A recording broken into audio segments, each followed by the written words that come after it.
Hola Lucy, bueno, muchas gracias. Sí, la situación está que arde aquí, está muy difícil. Bueno, lo que ha sucedido hoy es lo que yo había predicho que podía pasar. Cuando surge el mes de diciembre, identifican la cepa.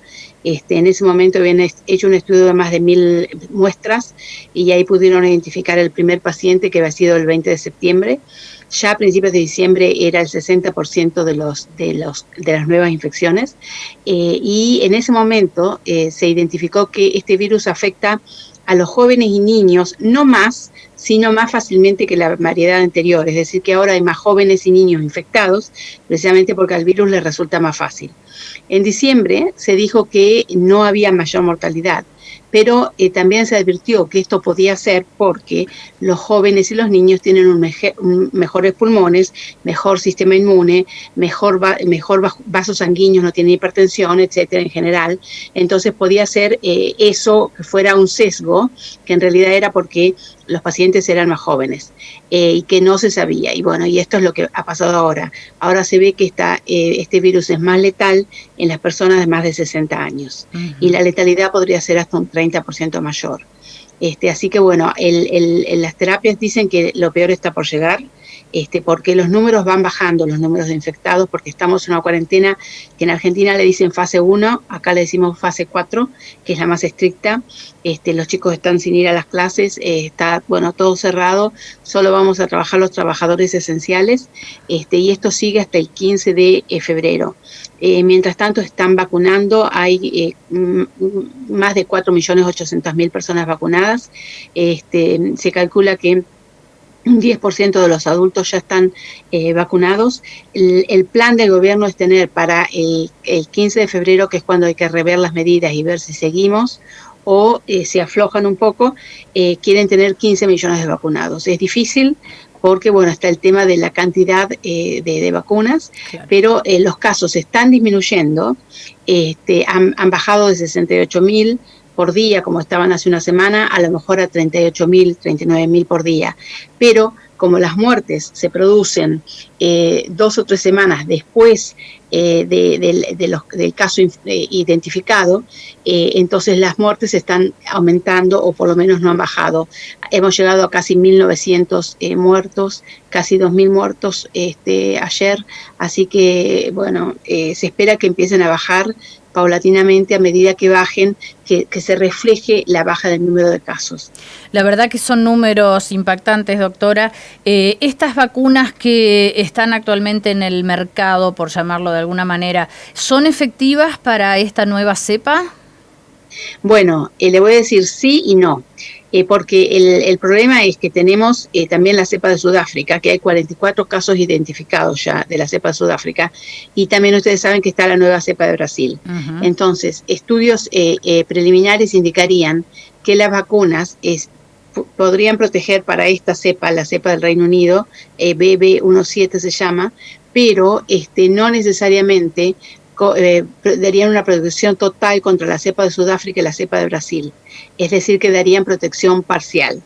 Pero además de eso ya se ve que está aumentando tanto la contagiosidad y la transmisión que con eso van apareciendo nuevas cepas constantemente van apareciendo nuevas cepas. Y por eso es que puede ser ya muy probable que las vacunas haya que hacerles alguna modificación para que contemplen producir defensas, una reacción inmune contra estas nuevas variedades como la de Brasil, la de Sudáfrica y las que estén por venir. Bien, no sé, doctora, si usted ha escuchado hablar de el suero equino hiperinmune que se ha probado aquí en la Argentina. Se ha comenzado a utilizar, de hecho hoy llegaron 200 dosis a la provincia de Neuquén. ¿Qué le parece a usted esta posibilidad? Me parece muy bien, lo mismo que con el plasma de pacientes contagiados y recuperados, ¿no es cierto? Estos tratamientos con sueros, tanto equino como de personas recuperadas, según los estudios, da buenos resultados cuando se administran en etapas tempranas de la enfermedad.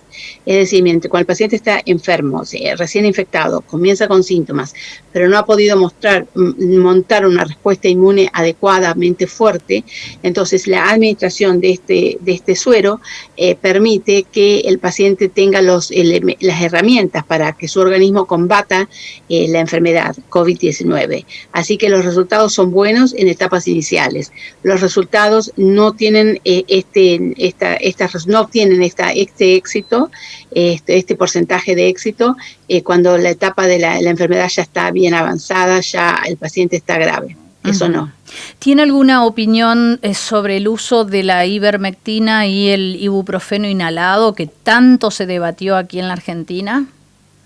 Bueno, mira, justamente ayer asistí a un seminario que se dio ahí en Argentina sobre la ivermectina. Yo te quiero aclarar que yo no soy infectóloga, yo soy patóloga. Ajá. Es decir, que mi ocupación es el estudio de las enfermedades. Bien. O sea que yo quiero decirte que yo no trato pacientes, pero sí entiendo de las enfermedades, que es mi ocupación.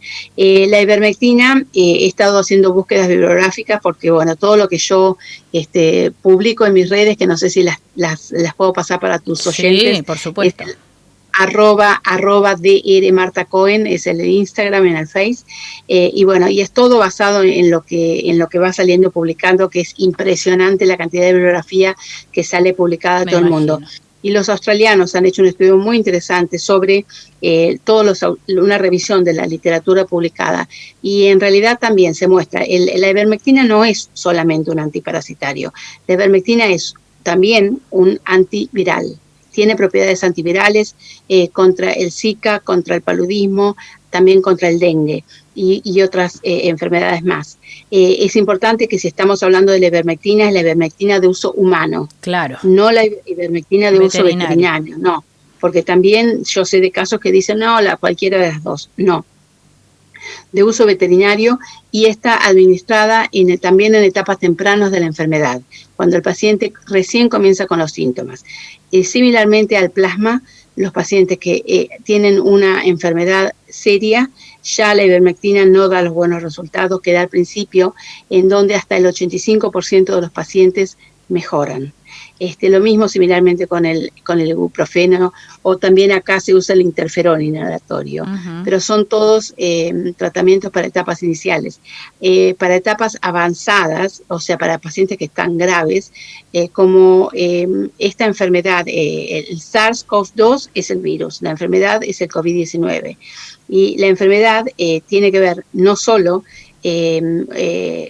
con cómo el virus afecta a los pulmones, los alvéolos y los vasos sanguíneos, puede producir trombosis, puede producir accidente cerebrovascular, puede producir isquemia cardíaca, etcétera. Pero una manera también del virus afectar a los pacientes que tardan más tiempo en recuperarse, o que están mucho tiempo enfermos antes de morir, por ejemplo, es afectando el sistema inmune. Entonces los pacientes tienen una gran respuesta inmune que a veces es excesiva. Entonces a estos pacientes, como por ejemplo los niños, cuando hacen este síndrome multiinflamatorio, multisistémico inflamatorio, se los está tratando con medicaciones antirreumáticas, porque la artritis reumatoidea es una enfermedad autoinmune, y bueno, ahí hay 2 medicamentos para la artritis reumatoidea o para el reuma que funcionan, o sea, tienen algún resultado en los pacientes que están graves. A veces uno se extraña al escuchar que hay tantas posibilidades, tantos medicamentos que son muy útiles y que no se están utilizando. Si esto se aceptara incorporarlos, digamos, en los tratamientos en la salud pública, ¿podríamos disminuir la cantidad de muertes? Bueno, sí, yo creo que la cantidad de muertes ha en parte disminuido.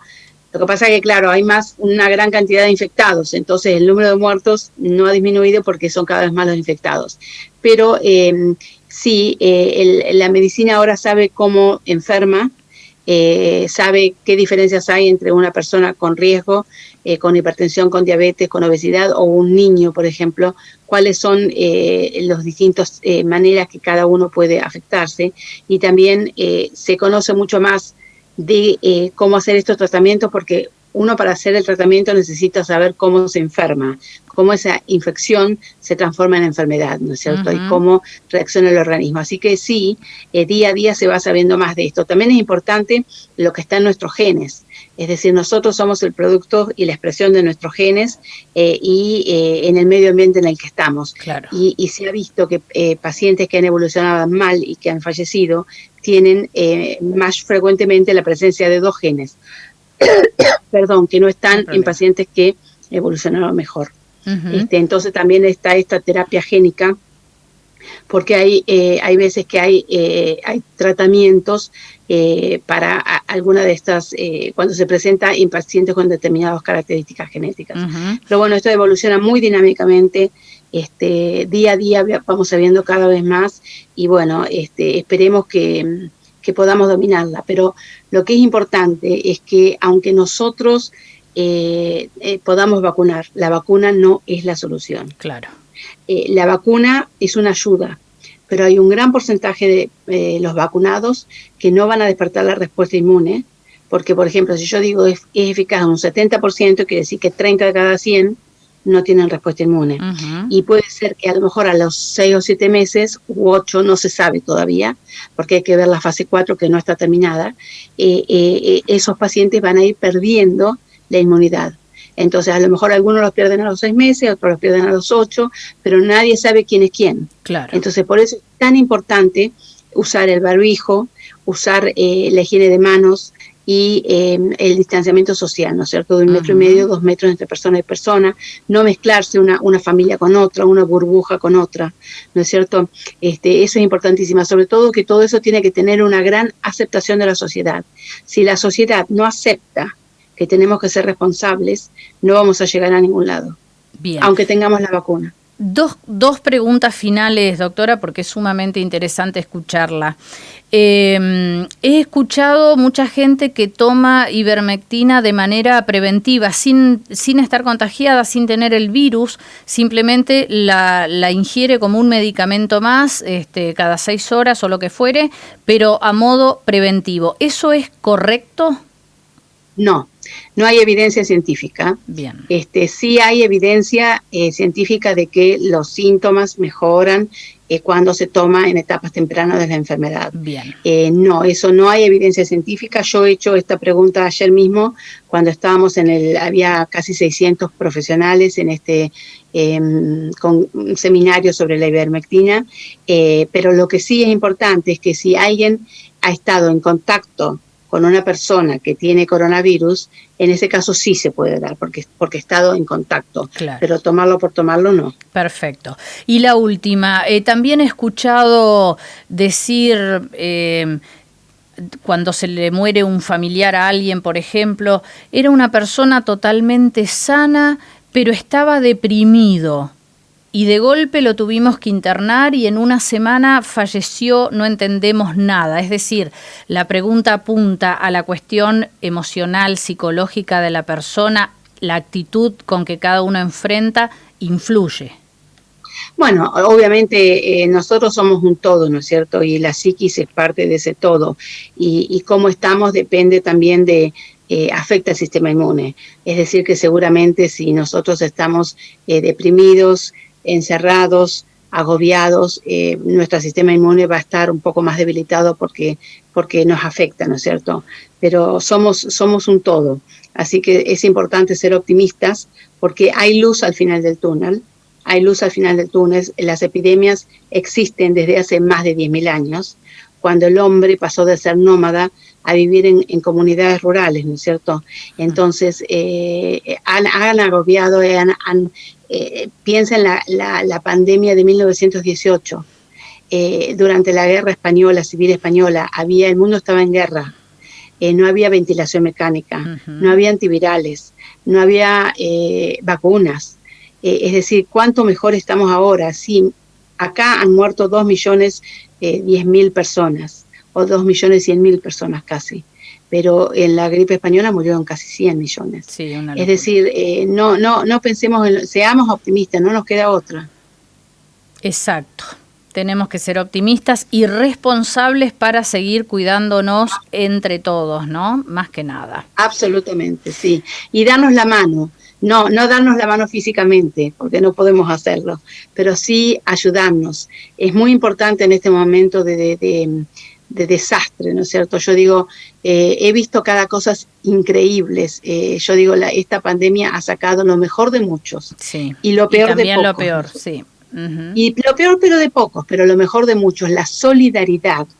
La solidaridad, por ejemplo, yo te digo que se publica muchísimo, porque uno lo puede leer, cualquiera lo puede leer, porque está todo gratis, va a estar todo gratis mientras dure la pandemia. Todo lo que se refiere a la pandemia, los medicamentos, los nuevos tratamientos, los ensayos, incluso se van publicando antes de que estén publicados, o sea, como prepublicación. Claro. Y uno puede aprender muchísimo de esta manera, y de esta manera los médicos aprendiendo ayudamos a los pacientes, ¿no es cierto? Claro. Por eso es muy importante en este momento ser solidarios. Bueno, doctora, le agradecemos muchísimo, esta charla ha sido muy rica, usted también es solidaria porque nos transmite todo lo que sabe, ojalá no sea la última oportunidad que tengamos de hablar con usted. Bueno, gracias, cuídense, ¿eh? Sí, usted también, muchas gracias.